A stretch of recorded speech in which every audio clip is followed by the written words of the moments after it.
Welcome everybody to an educational commentary where I'm in gold now. I'm trying to work my way up to, I don't know, something higher than gold. It turns out microing isn't the works. It's all about macroing. And obviously, right? More units beats less units, something like that. Well, it's true. Anyways, here comes an attack from the south. The blue Terran thinks that he can push me. Thankfully, I have my barracks up there. Or not my barracks, my bunker, or else it might have been a different story, but I'm able to hold. His tank's not really able to do damage on the high ground if he doesn't have vision. And my bunker keeps his marines from getting the vision.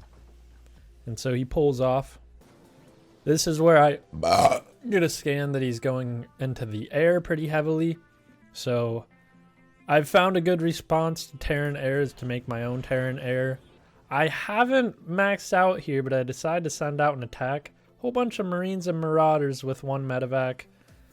3 Vikings.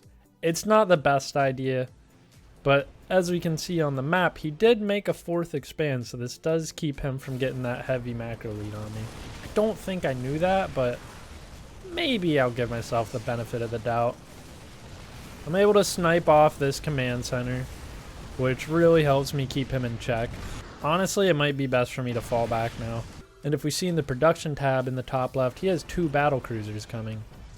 And I find that out now because he jumps one to my natural. My whole army's falling back, so I can't really defend against it. I do have this cheeky idea, which I usually don't do because I'm too dumb, is to start repairing the turret, so I'm able to do a whole lot of damage to that battle cruiser with only 1 turret, which really does seem to be the move. The battle cruiser gets 3 SCV kills on me before my army returns home, but overall that's a good trade because battle cruisers are freaking expensive. I've started making Ravens too because I accidentally build tech labs on my starports lately, but it does help because right there I was able to kill that tank without it doing any damage to me. I love that you can do that, but also that's a lot of micro for a crappy kid like me. And now I'm trying to do some damage to him. He's got this spot defended pretty well, but yeah, see, that's why Ravens are so dang good. The fact that I'm able to knock out those tanks means I get a nice lead over here. Unfortunately, I don't have enough medevacs to keep my Marines from doing that great. He's able to push up on my tanks, and it's a fairly even trade. If I could take out this planetary fortress, it'd go in my favor. But at this point, I'm not going to be able to take that out. And that's why I kind of pull back. The blue Terran is planning a little counterattack on me. A little sneaky battle cruiser harass. We'll see how I defend. He shows up on my scanner, so I will know he's there if I'm looking at my mini-map. And now I bring in the air army to try and counter. I also, if we pause, teleport my battle cruiser over here to do a little bit of counter harass. Not sure if it was the best idea, but it drew all of his battle cruisers back, so it worked out. And now I'm going to lose this battle cruiser, but not without getting 7 SCV kills. Which, speaking of SCVs, I've got like 15 or more SCVs than him, which is great for my econ.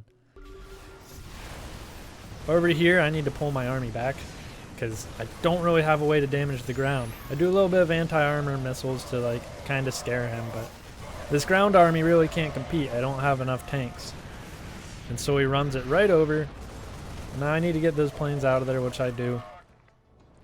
I did stop his assault, but at the same time he's jumping in a whole lot of battle cruisers. Thankfully I made a butt ton of turrets. So those are going to do some good damage, especially once my anti-air army comes into play. At the same time, he's trying to break through, but he forgets about his ground army as he watches his battle cruiser fleet get demolished.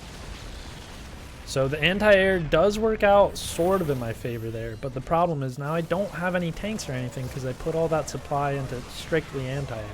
Compared to if I have liberators, at least they have anti-ground capabilities as well. I'm trickling in my Thors one by one, which just isn't the move, so they get mopped up. Here, I tried to land my Vikings, but for some reason they pop back up. Maybe I accidentally queued them right on top of the tank. The Liberators come in to scare off his tanks, but his Marines are just able to mop him up. He does good damage with his Marines here, and yet they're not even that upgraded. Which really goes to show the power if you just have a good mass of Marines, and then he doesn't have splash damage, which was me, because I only had one tech lab making tanks, and my Thorin tank over here was stuck against this turret. And right now, he does have an army lead on me, which will make this attack hard to defend against. Thankfully, he's stuck at a choke point, so my one tank is able to kind of hold him back. And my Thors will help do the anti-air against his battle cruisers and push his tanks a bit, which does help me out some. But again, if I had more tanks, it could really hold him off. I think what I learned from this is that I really want just tanks, anti-air, and Marines rather than going with Thors mixed into the bunch. Because now his Marines are able to push up, and since the Thors only do single target damage, they really have to hold their ground against these Marines.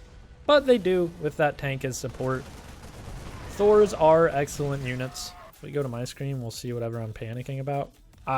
Trying to transition into air. So this is the point that I said, well, I want battle cruisers too. Which is a fair thing. As you can see, I haven't been making enough Marines or Marauders, so it's been hard to hold this line. The Liberators finally come into play and siege off this little choke point that the blue Terran's been trying to push through. And now I finally held back his attack. So after all that attacking, I decide, since I had a little bit of a win, I want to start getting on the offensive, which is this scrabbled together push. His whole army was in the bottom right, which is kind of what I was going for, is try to utilize the mobility of my army, pick off a command center or something, and then fall back. I siege up all the Liberators to hold back his tanks, and it does keep him from pushing up here. And one thing I've learned is after I destroy the command center, I should fall back to a more defensive posture again, and then pick another command center to go after. Which is what I do, and it's been working really well for me. I got him down onto 5 command centers, whereas I have 6 now. I have this whole half of the map. So I'm starting to get a little bit of an econ lead. If we look at my macro, got way too many on this one. Way too many SCVs. Way too little SCVs on this base. Way too many SCVs on this base. Way too many SCVs on this base. That's important to check in on, because that's where I struggle, is during all this fighting I want to just keep moving my army, but if I had the fundamentals down, I won't need to move my army as precisely, because I'd just be able to keep building it over and over again as a crashing wave of Terran might. Here we found a little choke point that we're fighting over. This is where I start getting a few battle cruisers in my army, and I use them to harass his front line. I still don't have the tanks I need, which makes it hard to break through this line. And honestly, my army's still fit towards anti-air with all these Vikings. So at this point, I need to make a decision if I want to be air or ground. And I decided just like a really strange mix of both, but I'm leaning towards air now. The only problem with this setup is I don't have enough battle cruisers to completely wipe an army of Marines, because a lot of that supplies in Vikings. And over here I try to push into his army, and it really just gets a lot of my army destroyed. I even pushed my tanks in and they died. So now it's just a straight on fight between my battle cruisers and his Marines and Marauders. All of his Marines get killed though, so now he has no anti-air because it's just Marauders, which I think he was preparing for me to make a mech transition into Titans, or Thors, whatever the kids call them. But I went into air, so he made the wrong choice, which gave me the advantage there. Anyways, I send out a harassing battle cruiser. Probably not completely necessary, but it does help me throw him off while my main attack goes onto this base. We'll see how this main attack goes. It was a pretty weird one because he's got these bunkers up. I don't have enough battle cruisers to do real ground damage, and I've only got 2 tanks. The rest of my units are slowly trickling in. I do have a few more tanks coming to the fight and a few more battle cruisers coming. So everything's really starting to come together for me. Whereas he really transitioned into just this ground army of his that isn't cutting it. Again, because I think he thought my Thors, which were going to be a strong counter to his battle cruisers, would affect him. Additionally, I've been taking out his command centers and messing up his economy, so that's probably another reason why he hasn't been building as many battle cruisers. And all my Vikings. My Vikings probably discourage that too.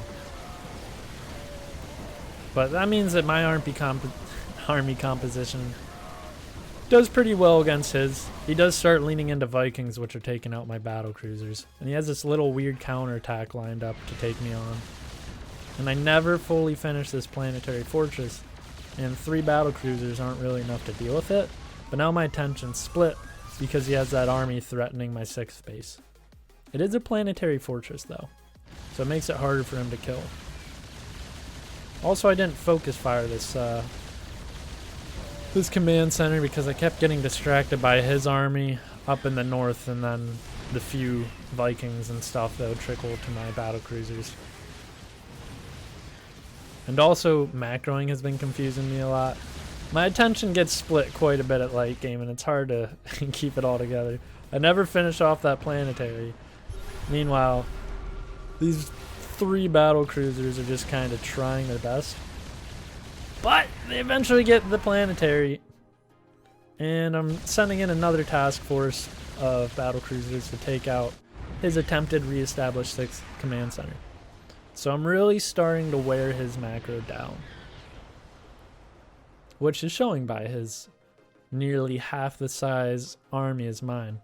So what this game's been is me really whittling the enemy down with just kind of edging him out with macro, and then it works out. Because that's how macro games work, and that's what I'm proud of. It wasn't the best micro, it wasn't the worst micro, but at the end of the day, the macro won. Thank you for watching. Subscribe and like this video, please.